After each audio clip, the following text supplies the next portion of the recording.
السلام علیکم ورحمۃ اللہ وبرکاتہ۔ نحمدہ ونصلی علی رسولہ الکریم، اما بعد۔ آج ہم آثار مبارکہ کی برکتوں پر نظر ڈالیں گے۔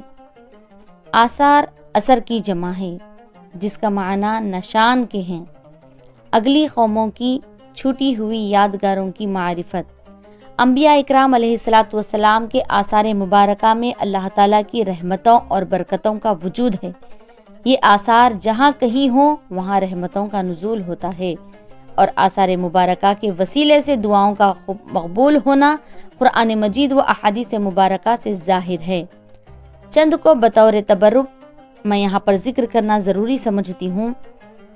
حضرت موسیٰ اور حضرت ہارون علیہ السلام کے آثار مبارکہ کو اللہ تبارک و تعالیٰ نے قرآن مجید میں اس طرح ذکر فرمایا، جس کا ترجمہ ہے کہ پارہ نمبر 2 سورہ بقرہ میں اللہ تبارک و تعالیٰ ارشاد فرماتا ہے کہ طالوت کی بادشاہی کی یہ نشانی ہے کہ ایک صندوق تمہارے پاس آئے گا، جس میں تمہارے رب کی طرف سے دلوں کا سکون ہوگا، اور کچھ بچی ہوئی جس میں حضرت موسیٰ اور حضرت ہارون کے ترکہ ہے۔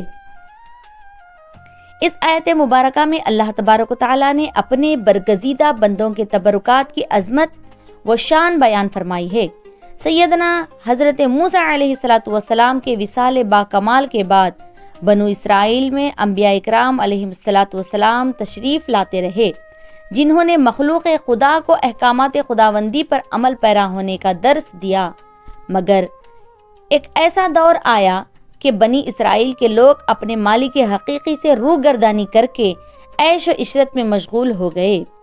بنی اسرائیل کو اپنے دشمنوں پر غلبہ حاصل تھا، لیکن وہ اللہ تعالیٰ کی نافرمانی کرنے کے سبب ان پر قوم عمالقہ غالب آ گئی، اور پھر بنو اسرائیل کی رہنمائی کے لیے اللہ تعالیٰ نے شمویل علیہ السلام کو تاج نبوت پہنا کر ان کی طرف بھیجا۔ جب نبوت کا اعلان ہوا تو ان لوگوں نے کہا کہ قوم کے لوگوں نے کہا کہ اگر آپ سچے نبی ہیں تو ہمارے لیے کوئی بادشاہ مقرر کریں۔ اس وقت آپ نے طالوت کو ان کے لیے بادشاہ مقرر فرمایا۔ قوم بنی اسرائیل نے کہا کہ ہم طالوت کی بادشاہت کو تسلیم کرتے ہیں، اطمینان قلبی کے لیے ہمیں کوئی روشن دلیل دکھائیں۔ اس وقت حضرت شمویل علیہ السلام نے اسی آیت مبارکہ کا تذکرہ کیا جو ابھی میں نے ترجمہ بتایا۔ پھر ایک مرتبہ بتاتی ہوں۔ اللہ تبارک و تعالیٰ قرآن مجید میں ارشاد فرماتا ہے کہ طالوت کی بادشاہی کی یہ نشانی ہے کہ ایک صندوق تمہارے پاس آئے گا، جس میں تمہارے رب کی طرف سے دلوں کا سکون ہوگا، اور کچھ بچی ہوئی جس میں حضرت موسیٰ اور حضرت ہارون کے ترکے کی۔ یہ تابوت لکڑی کا ایک صندوق تھا، جس کا طول 3 ہاتھ اور عرض 2 ہاتھ کا تھا۔ اس کو اللہ تعالیٰ نے حضرت آدم علیہ السلام پر نازل فرمایا تھا۔ یہ صندوق وراثتاً منتقل ہوتا ہوا موسیٰ علیہ السلام تک پہنچا۔ آپ اس میں توریت بھی رکھتے تھے اور اپنا مخصوص سامان بھی۔ چنانچہ اس تابوت میں الواح توریت یعنی توریت کی تختیاں تھیں، اور تختیوں کے ٹکڑے بھی تھے، اور موسیٰ علیہ السلام کا عصا مبارک، اور آپ کے کپڑے، اور آپ کے نالین شریف، اور حضرت ہارون علیہ السلام کا عمامہ اور آپ کا عصا، اور تھوڑا سا من جو بنی اسرائیل پر نازل ہوتا تھا، یہ تمام تبرکات رکھے ہوئے تھے۔ حضرت موسیٰ علیہ السلام جنگ کے موقعوں پر اس صندوق کو آگے رکھتے، اس سے بنی اسرائیل کے دلوں کو تسکین رہتی تھی۔ آپ کے بعد یہ تابوت بنی اسرائیل میں متواتر یعنی وراثت کے طور پر چلا آیا، اور جب انہیں کوئی مشکل، جنگ، وبا وغیرہ درپیش ہوتی، وہ اس تابوت کو سامنے رکھ کر دعائیں کرتے اور کامیاب ہوتے، یعنی دشمنوں کے مقابلے میں اس کی برکت سے فتح پاتے۔ اسی طرح حضرت یوسف علیہ السلام نے اپنے پورے خاندان کو مصر آنے کی دعوت دی، اور اپنے بھائی سے اپنے والد کا حال دریافت کیا تو آپ کے بھائی نے جواباً کہا کہ غم کی وجہ سے ان کی بینائی چلی گئی ہے۔ اس وقت حضرت یوسف علیہ السلام نے اپنے بھائی کو حکم دیا، جس کا ذکر قرآن مجید میں اس طرح کیا گیا ہے کہ میرا یہ کرتا تم لے جاؤ اور اسے میرے والد کے چہرے پر ڈال دو، وہ دیکھنے لگیں گے، اور تم اپنے تمام خاندان کو میرے پاس لے آؤ۔ حضرت یوسف علیہ السلام کے حکم پر ان کے بھائی جب آپ کا کرتا لا کر آپ کے چہرے مبارکہ پر یعنی اپنے والد کے چہرے مبارکہ پر ڈال دیا تو اس قمیص کی برکت سے معجزانہ طور پر آپ کی گئی ہوئی بینائی لوٹ کر آ گئی، جس کا ذکر قرآن مجید میں اس طرح کیا گیا ہے۔ پارہ نمبر 13 سورہ یوسف میں اس کا ذکر رکوع نمبر 5 میں اس طرح ہوا ہے کہ جب خوشخبری سنانے والا آیا اور وہ قمیص ان کے چہرے پر ڈال دیا تو بینائی لوٹ آئی۔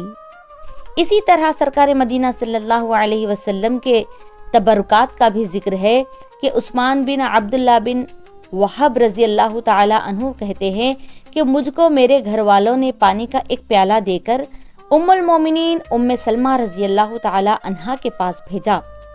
عادت یہ تھی کہ جب کسی کو نظر لگتی یا کوئی بیمار ہوتا تو ام سلمہ رضی اللہ تعالی عنہا کے پاس پانی کا ایک پیالہ بھیجا جاتا۔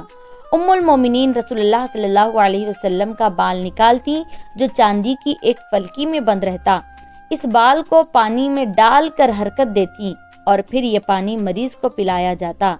راوی کا بیان ہے کہ میں نے چاندی کی اس فلکی میں جھانک کر دیکھا تو اس میں حضور صلی اللہ علیہ وسلم کے کئی سرخ بال مبارک نظر آئے۔ اسی طرح حضرت حافظ ابو نعیم رحمۃ اللہ علیہ فرماتے ہیں کہ ہم انس بن مالک کے گھر آئے جہاں ہم کو ایک رومال دکھایا گیا جو آگ میں ڈالا جاتا تو نہایت صاف و شفاف ہو جاتا اور اس پر آگ کا ذرا بھی اثر نہ ہوتا۔ دریافت کرنے پر معلوم ہوا کہ اس رومال سے رسول اللہ صلی اللہ علیہ وسلم نے اپنا چہرہ انور مس فرمایا تھا۔ سبحان اللہ۔